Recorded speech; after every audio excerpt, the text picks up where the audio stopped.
Hello बच्चों, तो question है हमारे पास। A car moves with the speed of 54 kilometre per hour towards a Cliff.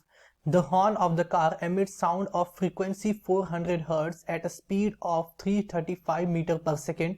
तो देखो, पहला पार्ट क्या है, find the wavelength of the sound emitted by the horn in front of the car. ठीक है, तो कार के सामने जब हॉर्न जब उसने हॉर्न बजाया, ठीक है, तो उस हॉर्न की फ्रीक्वेंसी वेवलेंथ क्या होगी, हमने ये देखना है। ठीक है, तो देखो, जो स्पीड है साउंड की, वेलोसिटी साउंड की लिख लो 335 मीटर पर सेकेंड। और जो कार की दी है वीसी, वो कितनी है, 54 किलोमीटर पर आवर। ठीक है, इसे मीटर पर सेकेंड में चेंज करो तो 54 इंटू फाइव बाई 18। ठीक है, ये कितना आ जाएगा, 15 मीटर पर सेकेंड। ठीक, तो ये आ गई कार की वेलोसिटी। ठीक है, इन टर्म्स ऑफ मीटर पर सेकेंड। ठीक, तो फ्रीक्वेंसी क्या है हॉर्न की, फ्रीक्वेंसी क्या है हॉर्न की, वो है 400 हर्ट्ज। जब हमने उसे एमिट जब हो रही है, ठीक है, कार से जो साउंड एमिट हो रही है उसकी फ्रीक्वेंसी क्या है, 400 हर्ट्ज।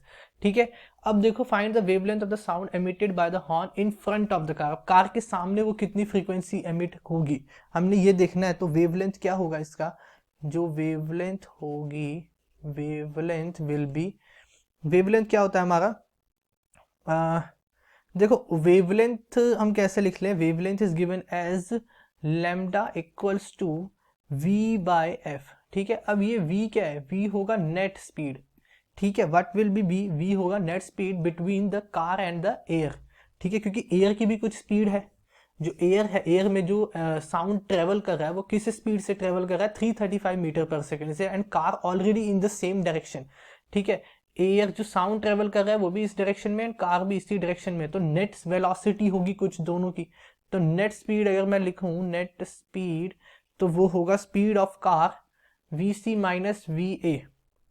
ठीक है, ठीक, तो velocity of car minus velocity of air, इसे लिखो वेलोसिटी ऑफ एयर, या फिर मैं इसे लिख सकता हूँ velocity of air minus velocity of car, यानी कि 335 minus 15 that gives us 320 metre पर सेकेंड। तो ये आ गई नेट वेलोसिटी। इसे पुट करो यहाँ पे तो लैम्डा आ जाएगा मेरा 320 divided by 400 that will give us 80 centimetre. ठीक है, और इसे मैं बोल सकता हूं 0.8 मीटर। ठीक है, तो ये आ गया 80 सेंटीमीटर होगी इस साउंड की वेवलेंथ। ठीक है, अब नेक्स्ट देखो क्या बोल रहा है कि find the wavelength of the wave reflected from the Cliff. ठीक है, अब कार जो थी वो क्लिफ की तरफ ही मूव कर रही थी, तो क्लिफ से अब जब ये साउंड एमिट हुई तो ये साउंड किससे टकराएगी, क्लिफ से टकराएगी, एंड क्लिफ क्या करेगा, इस साउंड को रिफ्लेक्ट बैक कर देगा। तो अब जो रिफ्लेक्ट बैक हो रही है साउंड क्लिफ से, उस साउंड की वेवलेंथ क्या है, हमने ये देखनी है। ठीक है, तो मान लो जो फ्रीक्वेंसी हर्ड हो रही है, जो, ठीक है, जो क्लिफ के पास जो फ्रीक्वेंसी हमने सुनी है वो क्या है, F1। F1 क्या है, frequency heard near the Cliff. ठीक है, वो है F1। तो F1 क्या होगा, ठीक, हमें पता है F1 हम निकाल सकते हैं, F1 will be V air upon V air plus V car into the original frequency that is 400। Value put करो, ये आ जाएगा 335, and 335 plus 15 into 400 that will give us 418.75 hertz. ठीक है, ये तो वो फ्रीक्वेंसी है जो कि क्लिफ को सुनाई देगी, क्लिफ के पास कोई भी अगर खड़ा होगा तो उसको ये फ्रीक्वेंसी सुनाई देगी। ठीक है, अब मुझे पता है, देखो क्लिफ वही फ्रीक्वेंसी रिफ्लेक्ट बैक करेगा जो कि उसे उसके पास है। ठीक है, मतलब जो फ्रीक्वेंसी उसके तक पहुंच रही है उस फ्रीक्वेंसी को ही वो क्या कर देगा, रिफ्लेक्ट बैक कर देगा। यानी कि जो अब उसके तक जो फ्रीक्वेंसी पहुंच रही है वो कितनी है, देखो वो फ्रीक्वेंसी है हमारी 418.75। ठीक है, 418.75 की फ्रीक्वेंसी, यानी कि इसी फ्रीक्वेंसी को वो रिटर्न बैक करेगा। ठीक है, तो इस फ्रीक्वेंसी की वेवलेंथ क्या होगी ये हम निकाल सकते हैं। ठीक है, तो वेवलेंथ कैसे निकालेंगे, वेवलेंथ यानी कि लैम्डा होगा मेरा v बाय F1, यानी कि 335। ठीक है, अब स्पीड क्या है उसकी इन एयर, 335 है, एंड फ्रीक्वेंसी कितनी आई 418.5, यानी कि 0.8 मीटर अगेन, और मैं इसे बोल सकता हूं 80 सेंटीमीटर। ठीक है, कितना आ जाएगा ये, 80 सेंटीमीटर आ जाएगा। ठीक है, तो ये आ गई वेवलेंथ उस साउंड की जो कि क्लिफ से रिफ्लेक्ट बैक होगी।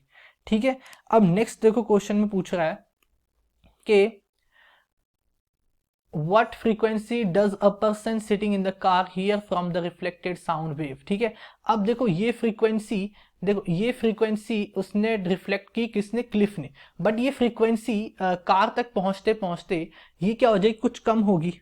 ठीक है ना, इस फ्रीक्वेंसी पे अगेन कुछ इफेक्ट पड़ेगा।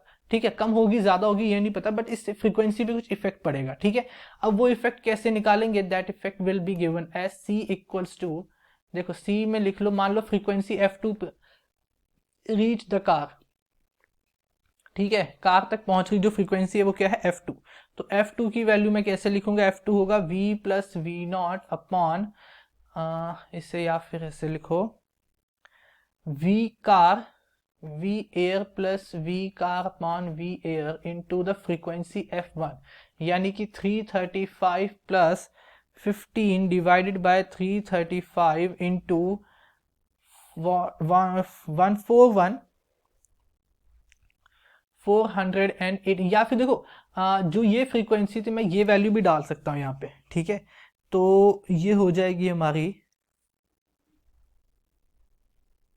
इससे देखो ये जो फ्रीक्वेंसी यहाँ पे आई थी हमारे पास, देखो ये वाली फ्रीक्वेंसी। ठीक है, इससे मैं ये वाली वैल्यू भी यहाँ पे पुट कर सकता हूँ। ठीक है, या फिर मैं इसे डायरेक्टली लिखता हूँ 418। ठीक है, तो इससे लिख लो 418.75, तो इसे सॉल्व करके आ जाएगा 437 हर्ट्ज। कितना आया, 437 हर्ट्ज, यानी कि ये फ्रीक्वेंसी आफ्टर रिफ्लेक्शन उस कार में बैठे हुए पर्सन को सुनाई देगी। ठीक है, रिफ्लेक्शन फ्रॉम द क्लिफ। ठीक, तो ये आंसर हो गया। लास्ट पूछा है how many beats does he hear in 10 seconds between the sound coming directly from the horn and that coming from the reflection. ठीक है, तो कितने नंबर ऑफ बीट्स उसे सुनाई देंगे। देखो उसके पास दो साउंड है, एक तो जो कि एमिट हो रही है डायरेक्टली हॉर्न से, और दूसरी जो कि रिफ्लेक्शन से आएगी फ्रॉम द क्लिफ। ठीक है, तो देखो इसका आंसर क्या होगा कि he will not hear any beat in 10 seconds because the difference of frequencies